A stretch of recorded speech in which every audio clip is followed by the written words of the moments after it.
little hush is starting to fall over everybody. So ladies and gentlemen, Dover and Vinci, good evening everyone, and welcome to the cafe. Aloha everybody, it's great to see everybody out here. Hi!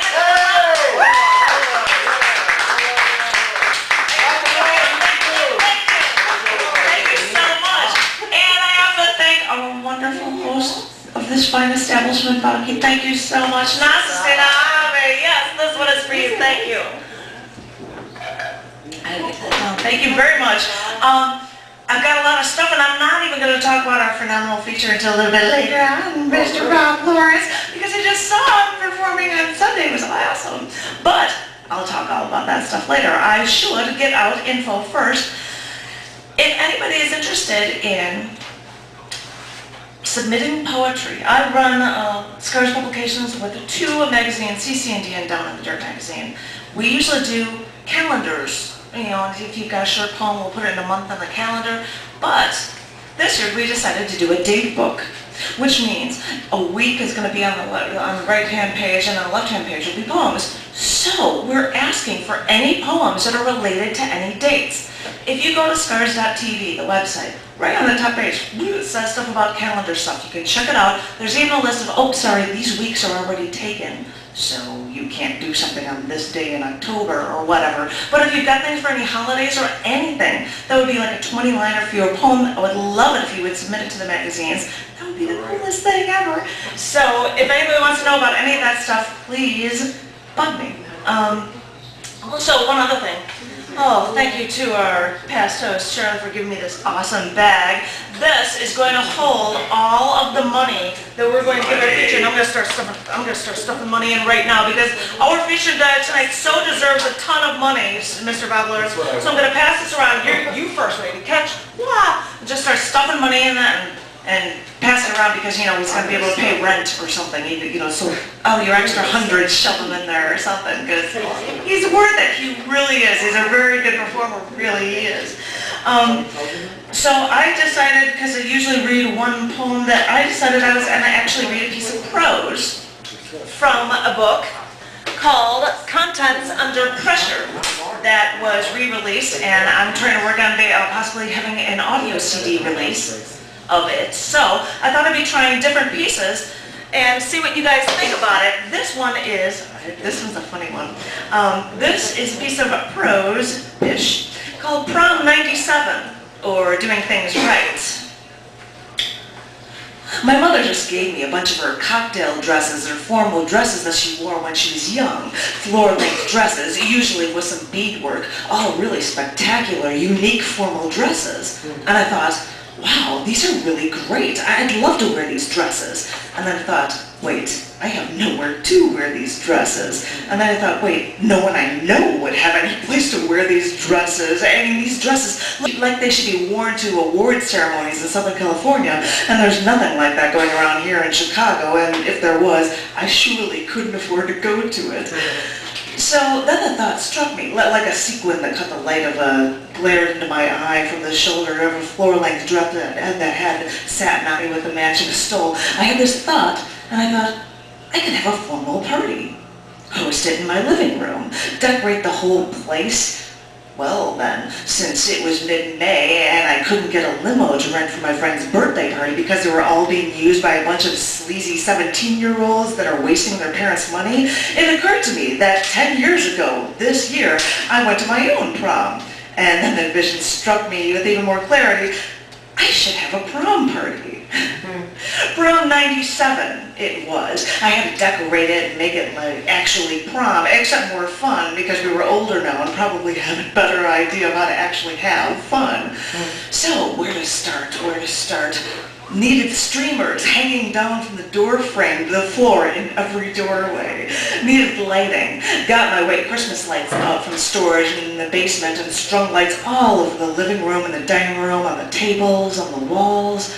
Needed balloons, so I got 75 large silver balloons, blew them all up and just let them cover the entire floor.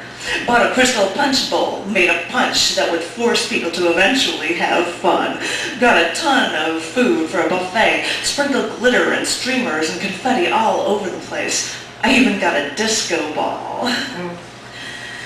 needed to make favors. Remember at formal dances how you get these little booklets with the name of the prom and the location and the theme song and the class president?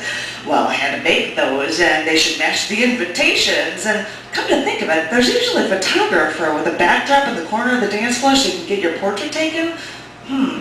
I'll have to borrow my gray portrait backdrop that my sister made by painting over one of those maps that they have in elementary schools that roll down over the chalkboard like a projector screen, and actually put it in one of our bedrooms so my friends could have their portraits taken.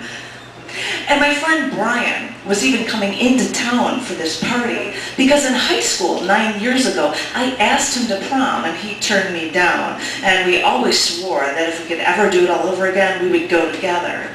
So I thought I'd surprise him, and since I sing, I got my 4-track recorder out and taped my voice over a slow George Michael song, Kissing a Fool, because we were both dorks in high school and both liked George Michael, and anyway, I sang over this song and I was going to have us dance to it together. So people start showing up for my party, and I'm having big band and swing music, Frank Sinatra, Tony Bennett, Harry Connick Jr., the Glenn Miller Orchestra, because you see, I have taste now and wouldn't play the kind of crap that you'd hear at, say, your prom or a wedding, like When a Man Loves a Woman by Michael Bolton, or At This Moment by Billy Vera and the Beaters, or Truly by Lionel Richie, or Mariah Carey, or Whitney Houston, or Natalie Cole without her dead dad's voice in the background. And people are complimenting me on my punch, that it tastes really good, but I don't dare tell them that it's absolute vodka and absolute citron and rum and banana liqueur and a little whiskey and some leftover white wine from my last party. And there's always a splash of orange juice and a little knee-high fruit punch soda in there. And Scott is already starting to spill his drink on the floor and bump into people, and it's only 8 o'clock. So I'm thinking, this is going to be a good party. And then Helen comes in with Steve, her fiancé, and she's got a new eyebrow ring. And I say, wow, did that hurt? And she said, no, it hurts more to look in the mirror and see this big metal circle pierce through my flesh above my eyebrow, but no, when I got it done, it didn't hurt at all. And minutes later, I hear my roommate talking to her, saying that there's a theory from psychologists and such, that if anyone gets multiple piercings or piercings in unconventional places or tattoos, that's a sign that they were abused when they were a child. So my roommate is asking Helen, so, were you abused as a child? And I try to come in and hold the social faux pas. Helen responds with, no, not really.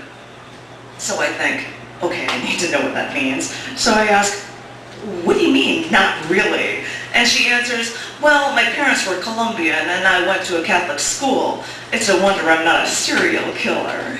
And I think, okay, maybe Helen's fiance won't try to start a fight with my roommate after all. Maybe things are actually going to be okay.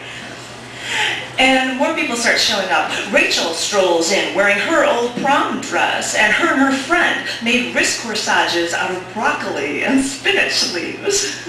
And Dave shows up, that sweet thing, with corsages that match a few of my dresses for me. So I decided to change into dress number 2. I mean, there's only so many occasions where I have the chance to wear more than one formal dress to a function. I might as well take full advantage of it. And everyone seems to be having a grand old time, and we all start taking pictures. And then I decided that Brian, the prom date that never was, should dance with me. So I turn off all the Christmas lights, and all that's going on is the disco ball. And I play this goofy George Michael song and start dancing with Brian. And he's laughing hysterically, saying I remembered he liked George Michael all those years ago, and that I actually sung this over the song.